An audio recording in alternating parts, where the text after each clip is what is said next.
Welcome to the Inside Out Culture Podcast, where we look at insides of working culture and provide ideas, insights and actions for you to take on the outside.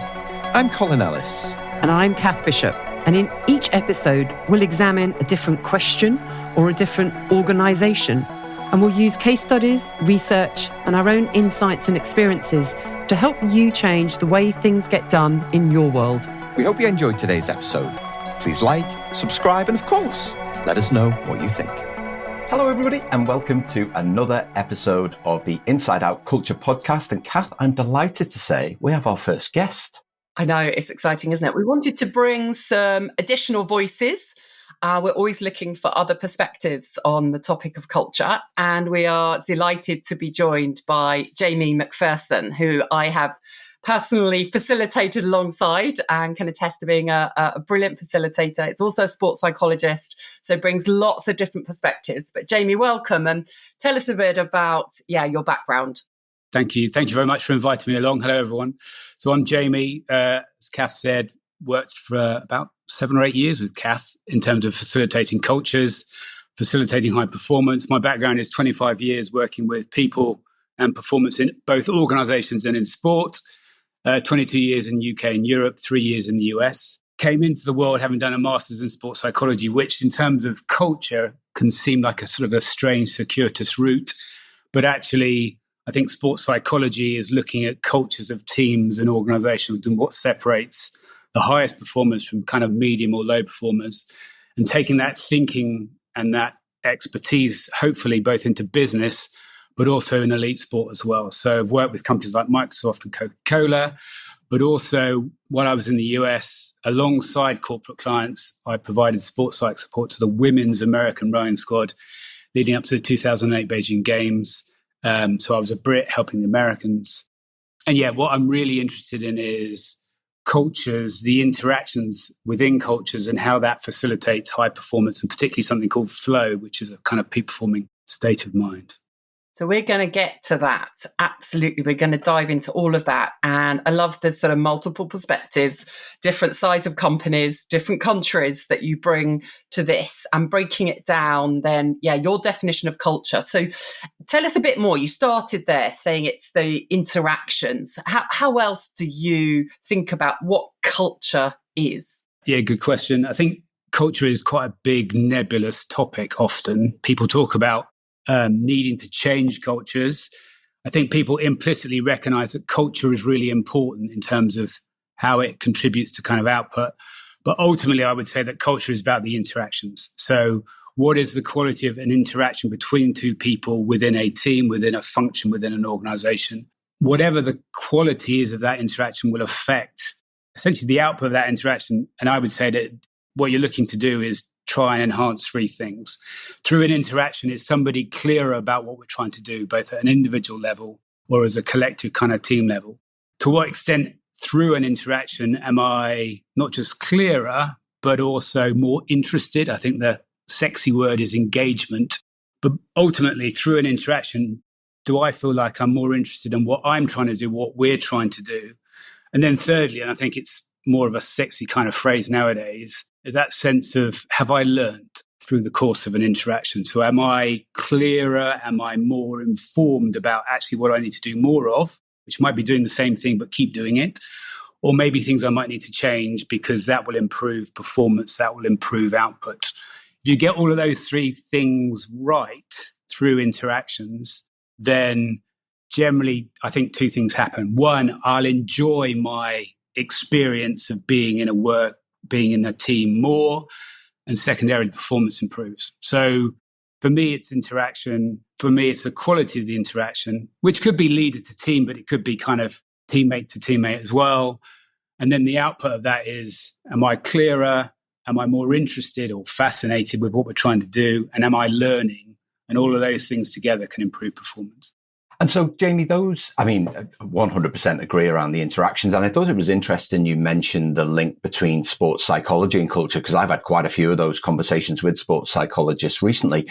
And it always comes back to interactions. In your conversations with leaders and organizations, is that something that you feel that there's an understanding of, or there's an acceptance of, that actually if we improve the interactions between humans, it generates greater intrinsic motivation, which can lead to results? Or do you think it's still misunderstood? I think particularly from leaders, there's always a tendency to be thinking about the future, the goals, the next step, which is obviously key and important. And so therefore what can get overlooked is the now, which is the interaction. And almost, I suppose, sports psychology over time kind of educates people in the sense of, if you want a particular result, actually the paradox is you need to get more and more focused with the process, which is the stuff you can control. I think with leaders, they can get seduced into, we need to set visions and strategies, which are all really important, but they can miss that actually if I have a really good interaction with you in my team, or you as a kind of a peer leader, if we have a better interaction, by definition helping grow clarity, grow interest, grow learning, then the next interaction will be easier. And then the next interaction will be easier in the service of wherever we're trying to get to. I think it also, and so therefore it hopefully reins in that sense of, actually, as a leader, whilst there are all these big things that I'm accountable for, what also is key is how I show up in the moment. And actually, if I get those things right, then the rest is more likely to fall into place. And the second thing, I think leaders can often feel like, I'm responsible and I'm accountable for all these things. I'm accountable for 200 people or 400 people. And it's like, I'm accountable, but I have very little control over that. And that can sometimes not be good for someone to feel like, well, where do I control? Where do I influence?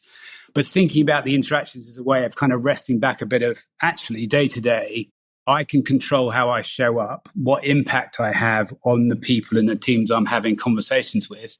And that gives me an empowerment and a focus, which means that it's like a ripple. Then it becomes a bit of a ripple effect. So I think it's important to remember as a leader that actually it's the impact that ultimately makes the difference, and getting people to focus about that. But at the same time, you've kind of got to have the two things in mind. What's the end state we're trying to get to? What's 2-year strategy? What's 3-year strategy?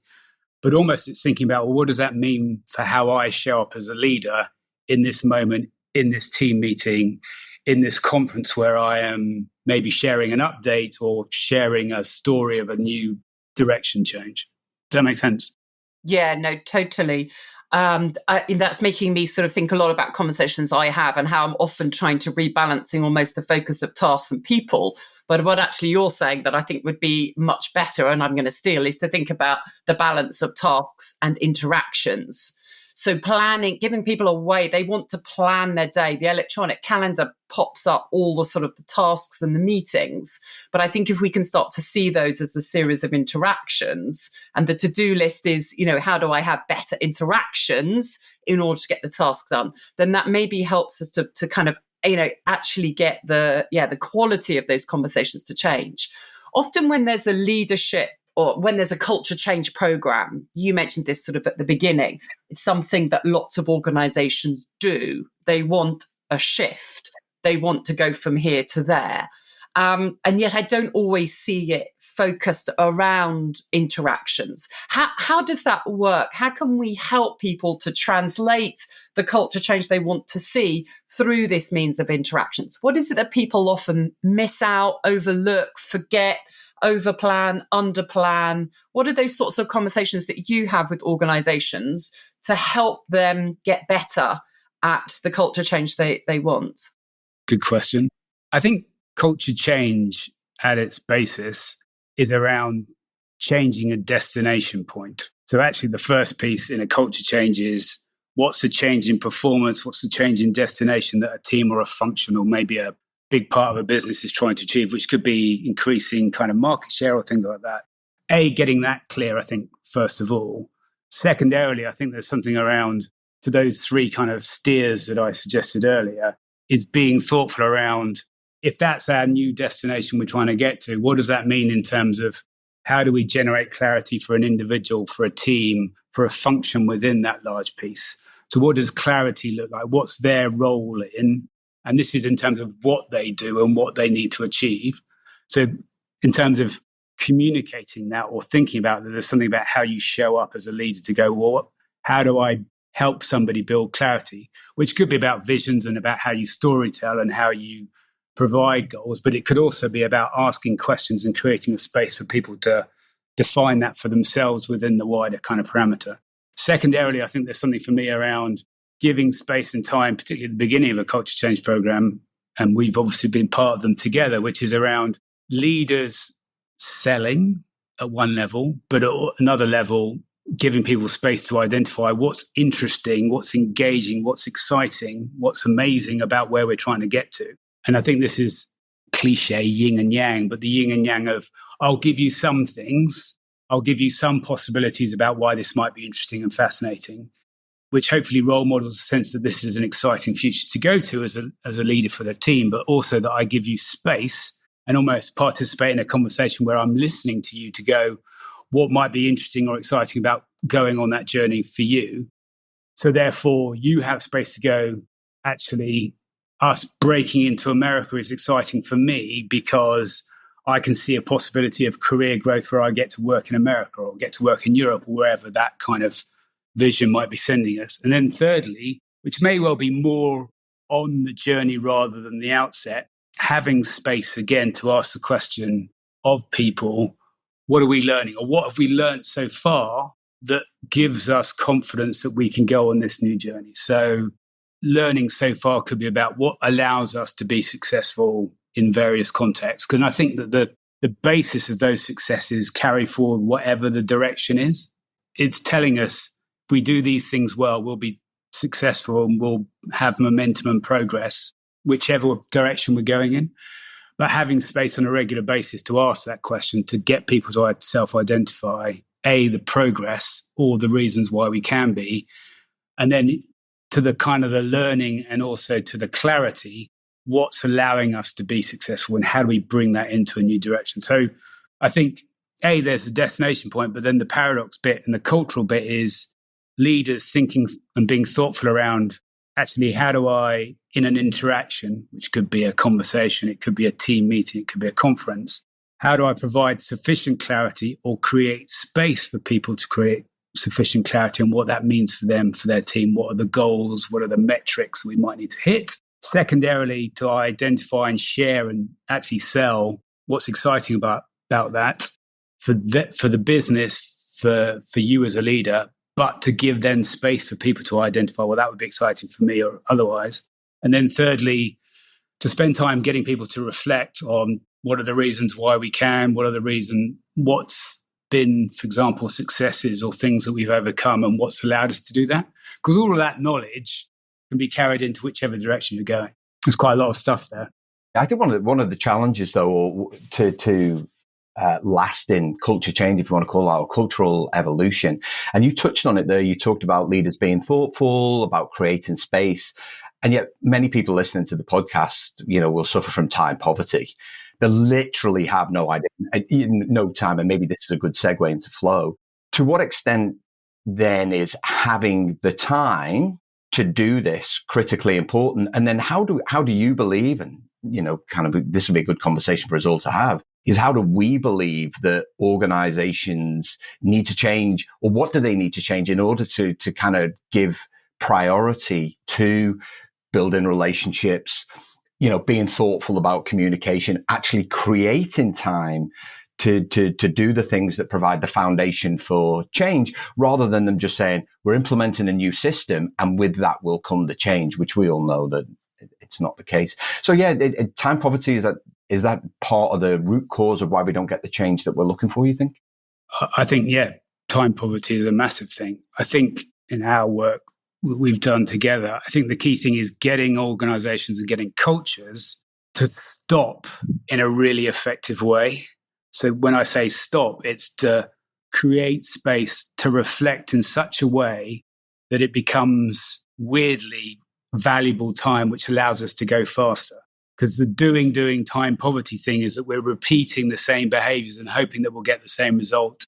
And stopping can feel like, well, we haven't got time for that. We can't stop that.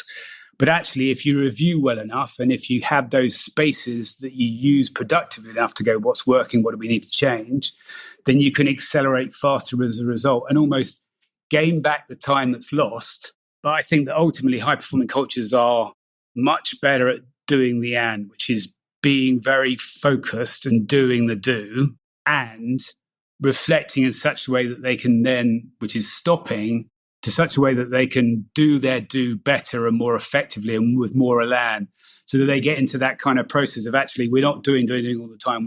We are as good at stopping to improve performance as doing to improve performance, if that makes sense. I mean, but that's always a bit of a tension when you've got those pressures. Yeah, it's the critical learning bit. And I think, you see that in sport where actually the arguably the harshest performance arena, there's just no point continually doing the same thing if it isn't really enabling you to get faster or jump higher or row backwards quicker or whatever it is. So yeah, learning is a real theme coming out. Clarity is a real theme coming out. And you talked about experience a few times as well. And we're using this word performance. And what is it that helps us get into a place of peak performance? And I know that's something you've been really interested in, both in your studies, but also in the space of your work with companies. Tell us a bit more about that. Well, it was the reason I kind of got into sports psychology in the first place.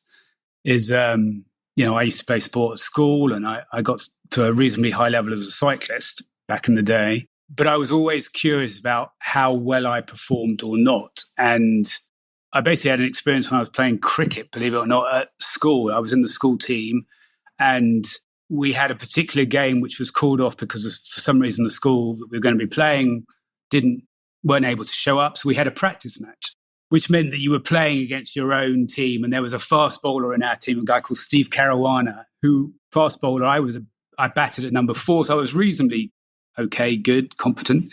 But he used to scare me because he was a fast bowler. It's quite scary. So whenever we were in practice, it would be quite scary and things like that. Anyway, in this particular game, and I don't know where it came from, I just had this performance where instead of being nervous and anxious and scared, I remember thinking after a while going, this is really easy. And where am I going to hit him next? I remember just thinking, and this was crazy. I was like, this is so different from how I would normally feel, to the point that I got to 47 and then I was retired because other people needed to have a go. But I was just left kind of going, well, where's that come from? Then I went fast forward, I did a master's, and you study in a master's in sports psychology, lots of little theories of performance. And this experience and a few others stuck in my mind as examples of where I was just free, I was playing at my best, and there was an otherness. And I stumbled upon this theory called being in flow, or it's more commonly known nowadays as being in the zone. A very wordy Hungarian psychologist called Mihaly Csikszentmihalyi had stumbled upon, or he created a framework around experiences that people had talked about in this sort of strange terms of, it was really weird, it didn't happen normally, yet it was clear that I was at my best. Interestingly, climbers often would talk about it. Surgeons, so it's not just a sporting domain, there would be, surgeons would talk about it as well. This sort of experience of being very absorbed, so you're completely in it. The experience, or implicitly or explicitly, is very challenging, but you want to achieve that challenge. So it's got meaning for you. At the same time, you believe you have the skills to meet the challenge. So it's high challenge, but you've got high belief in your skills to meet it. But as a result, your absorption draws you in. You feel like you're operating at your best, but you would tend to have more of a calmness come over you. You're not distracted. You have a sense of control, even though you recognize there are things going on in the experience which you can't control. And ultimately, the thing that was interesting is that people loved it for itself. They wanted the experience for itself, irrespective of what the outcome was, although the outcome was often, and it's positively correlated with peak personal performances. So part of my work is always around, well, how do you get individuals or teams into this flow state? And the thing then that carries is almost, how do cultures facilitate that? Because we hear a lot, understandably, about working world and anxiety, stress, all of the things that get in the way of well-being. And yet this is an experience which, if you get it right, does the opposite. People love being in it. They love coming to work. They love being absorbed. They're producing their best work, and that they love it just for the experience. I mean, they'll get paid and they'll get things like that. But it seems to be, an experience which is where humans, let's go big picture, are at their best. They're most satisfied. They're most intrinsically kind of best.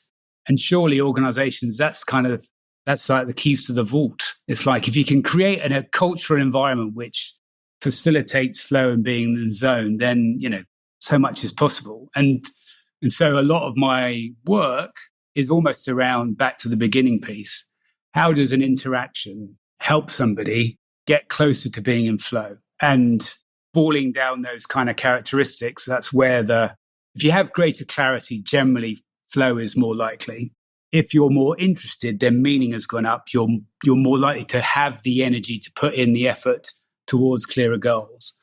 And then thirdly, if you're learning, then you tend to be more stimulated. You tend to be more interested. You tend to have more understanding of how to do that, which grows your belief in your skills that you can do it. So that's the kind of concoction we're playing with. And it's quite interesting as you get into flow can be very Eastern and esoteric. But interestingly, in the research which sort of emerged, I'll ask you both. What do you imagine is the most daily flow-inducing activity in daily life? Like an activity which, by its very design, is more likely to produce flow for people. There was an activity that people do day to day. Having a shower. Commuting. So funnily enough, driving a car is a very flow-inducing activity, which if you think about it, the nature of the activity is such that A, when you're driving, there's a degree of meaning. You don't want to crash. Secondarily, the rules of the road force you to be in the moment, but it's quite clear what you need to do. So what's quite interesting is that people, and often people will talk, we've all had that experience in the days where we used to commute more regularly, where we drive home on a route we know quite well, and we get to that point where we go, I don't remember going around that roundabout because I'm so into the experience. It's dropped below my level of awareness. I'm so in the moment. So, the work becomes, how do you facilitate that? God, that's so interesting. And I mean, I've thought about it a lot in the sports environment because it is that nirvana, it's when everything becomes easy. It's when you have more time, even though you're exhausted in the middle of a race. Yeah. Suddenly you're really in, you're easily synchronous with the people in your rowing boat.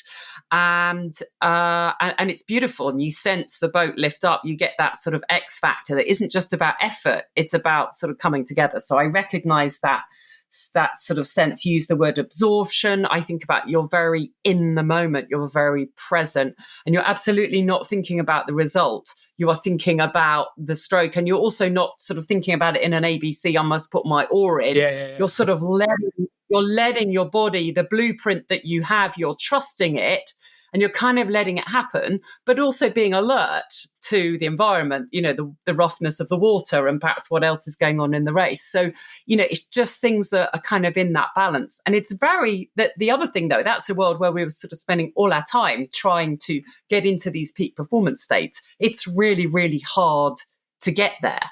And I'm interested to ask you a bit about how do we facilitate it? I recognize it in music, and in some ways I wonder if I feel music is easier, maybe because there isn't, you're not going through lactic acid in order to sort of play music or in order to enjoy music. For me, music is something that brings me a state of, I just lose, I kind of am absorbed by what's going on, and it absorbs me sort of mentally, emotionally, physically. And so that's the sort of other area I think of it in. But yeah, how do we facilitate it? You talked about clarity, this sort of sense of being in the moment. What else? So, I mean, number one, something which is meaningful. So helping people think about, well, what does this mean for you? So meaning is a big catch-all. It can be about interest. It could be about fascination. All of these adjectives, I think, speak to a level of interest where I'm drawn in. I remember working years and years ago, we were doing focus groups with Safeway, the supermarket chain. And we were up somewhere in the north of England, and this group were talking about what they enjoyed working in a big Safeway store. And it was a cultural change program. And there was this lady who'd been quite quiet, who towards the end of the focus group spoke up, and she talked about, she worked on the cash register in the supermarket. And this was sort of mid 2000s where technology hadn't quite kind of caught up. But she talked about loving her job because she loved seeing how the numbers played out. So when she was talking about what she loved about her job was seeing how the numbers would kind of scroll up, which took everyone by surprise. But it was like she could find, there was a fascination to what she was doing. So asking people and getting people to think about what's interesting about that. What's interesting about that for you, I think, is a kind of a key piece. I think secondarily, then there becomes a clarity, which we talked about. But I think there's two things here. Number one, there's asking what's the big thing it will give, what's the output? But also flow is around being clear on what I have to do in this moment. So the process stuff, which in terms of culturally often is what's the team charter? What's the way that we've agreed that we're going to work together to have a really great meeting? And because that's the process, we're going to listen to people clearly. We're going to have a clear goal at the beginning of the meeting. We're going to do a review at the end of the meeting. We're going to be open, and therefore people can give feedback to one another during the course of. These are all the process goals which allow. That would be a second piece. The bigger picture is being able to give each other feedback. And feedback is often like, oh, things you need to change, but actually feedback about what's gone well. Because another piece to think about flow is if you don't have high confidence, it's going to be harder to achieve. So I think some of the work that you and I have done around evidence walls or belief walls and getting people to think about where we've made progress builds that sense of belief, which builds that sense of actually, even though it's a challenging goal, we've done things like this before. So it means, therefore, your mindset is much more, we can do this and I can stretch myself and I can be less distracted and more focused. Because often what takes our focus is doubt, thoughts that we can't do something, thoughts that we aren't going to be good at able to do certain things. But if you build belief, then belief tends to be, I know I can. These are the things I should be doing, that kind of stuff. So meaningfulness, clarity of goal, but clarity of how we'll do it, not just what we're trying to get to at the end. I think there's something about feedback, I think is the piece. I think there's something about building belief, which is partly learning and reviewing, are all bits which help shift the dial, I think. And I think it's key to say with focus and with flow that it's not a black and white experience. You'll have deeper levels of absorption of focus and less deep. And what we're trying to do culturally is, as I like to say, shift the deck more in favor of, I'm more absorbed, I'm clearer, I'm really fascinated.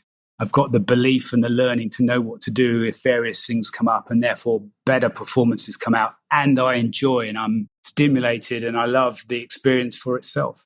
So I've just written a whole new framework based on what you just said that we can obviously now use and So I've got the A, B, C, D, E, F, G of delivery. So A is agency. So this is everybody kind of working together, feeling that they have a say. They we're kind of all one. We're in it. The B is belief. So then it's like gaining that clarity and having that sense of, yes, we can do this. Then there's commitment. So we're all committed to this. There's not one person on one side of the room going, I don't believe we can do this. Then there's discipline to actually say, we're going to not do that thing, which we talked about earlier, but we're going to do this thing instead. Then there's encouragement, because we all hit roadblocks every now and again. There's that constant reminder that we can do it.